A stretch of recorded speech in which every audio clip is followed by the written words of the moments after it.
A little bit of a story time. A little bit of a story time, right?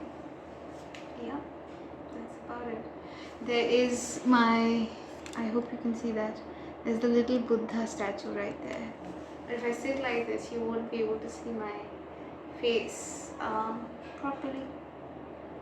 Anyway, we are here to do a story time. That's just about it. Yeah, enjoy. Okay. I just turned 20 yesterday.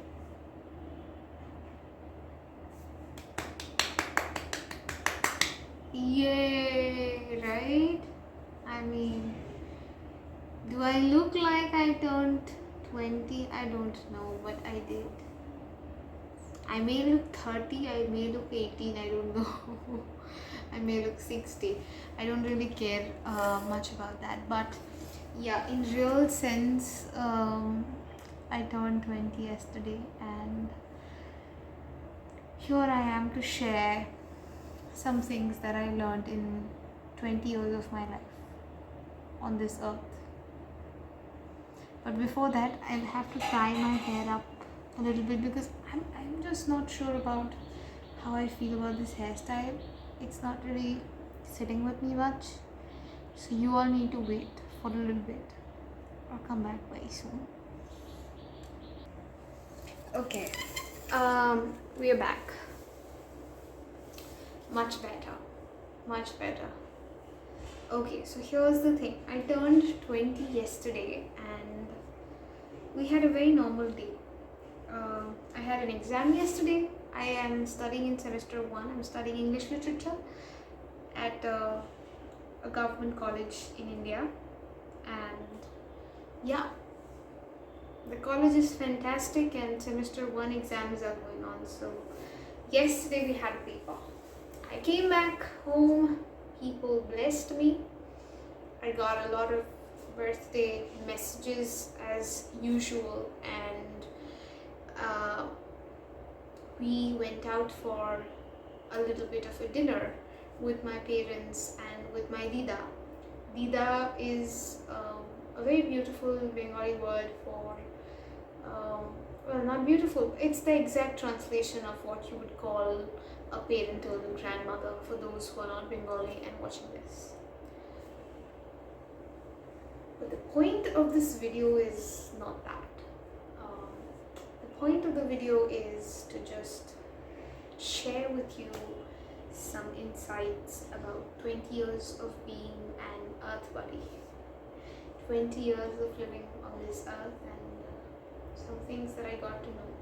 I usually don't put on a lot of makeup, but I have put on lipstick because I felt like I was looking really bland for like a birthday video, and we have a little pointing there. So I hope you bear with me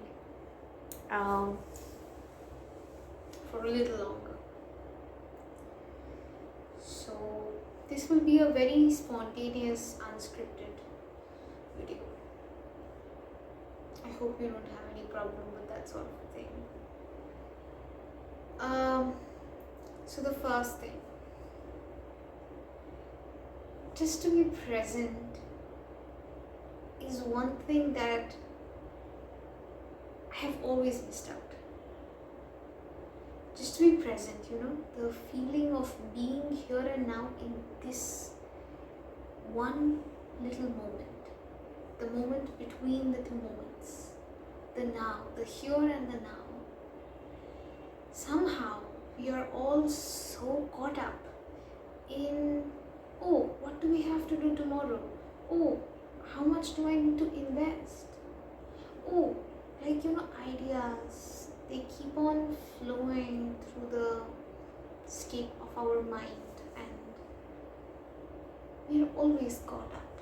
We're always caught up, right? But we forget to enjoy this one. We forget, let alone enjoy, we forget to be present. So that's the first thing, right? Okay, Baba just came home, so that's one thing. The second thing is,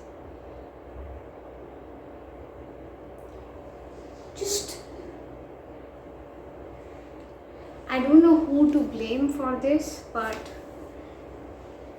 meditation and waking up early in the morning,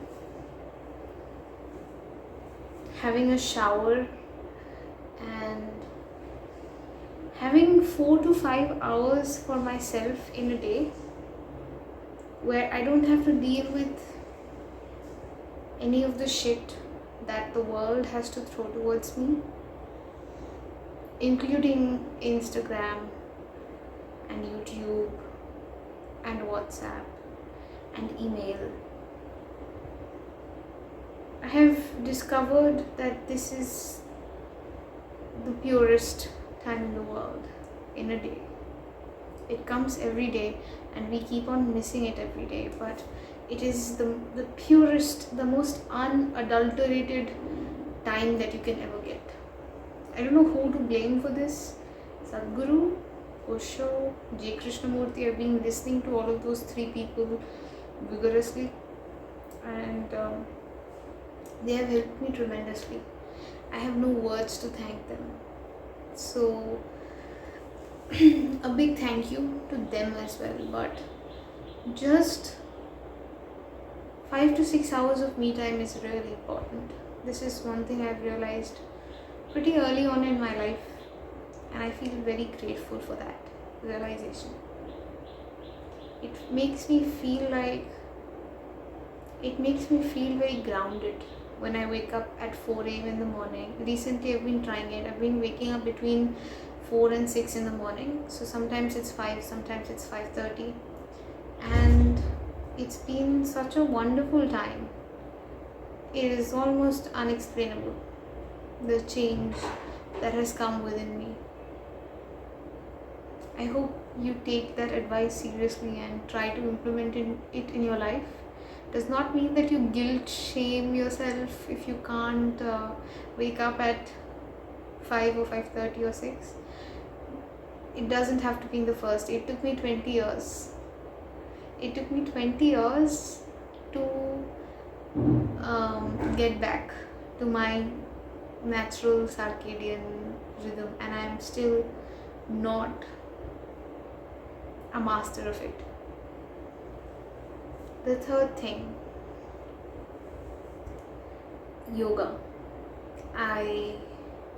I'm not talking about the American style of yoga. I'm not talking about beer yoga, puppy yoga. I'm not talking about the difficult poses wala yoga. I'm not talking about the headstand yoga. I'm not talking about the different advanced level postures where you really bend and twist and knead your body. I'm talking about the traditional classical hatha yoga. I have recently been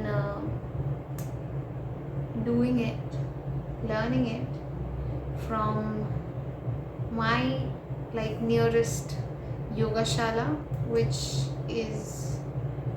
comes under Isha, so it's called Isha Yoga Shala. Isha it's like a small ashram foundation that has been founded by Sadhguru. It's a beautiful place, and I mean, if I could, I'd just live there for my entire lifetime. And yeah, so that is something. Just learning and doing yoga has made me feel so much more energetic, vibrant, and aware about what is happening inside of me every single moment. It's like I don't lose myself in the crowd anymore. It's that kind of a feeling. I can be in the world and still not be of the world. You know what I mean? I have been searching that feeling since the longest time that I can remember. Not being influenced by anybody else. That kind of a feeling. We take a small water break.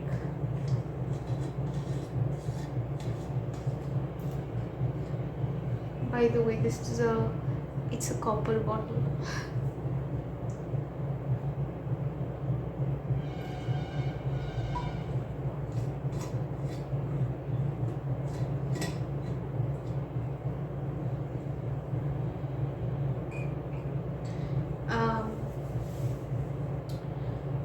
thing is one of the biggest things actually.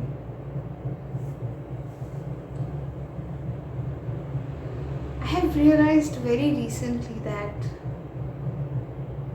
being of the Sattva Gun, which means being more gentle, more compassionate, it's not a cultivated compassion I'm talking about. It's not that. A thing that comes out of you very naturally. You know, like water. How soft water is, how gentle and fluid water is.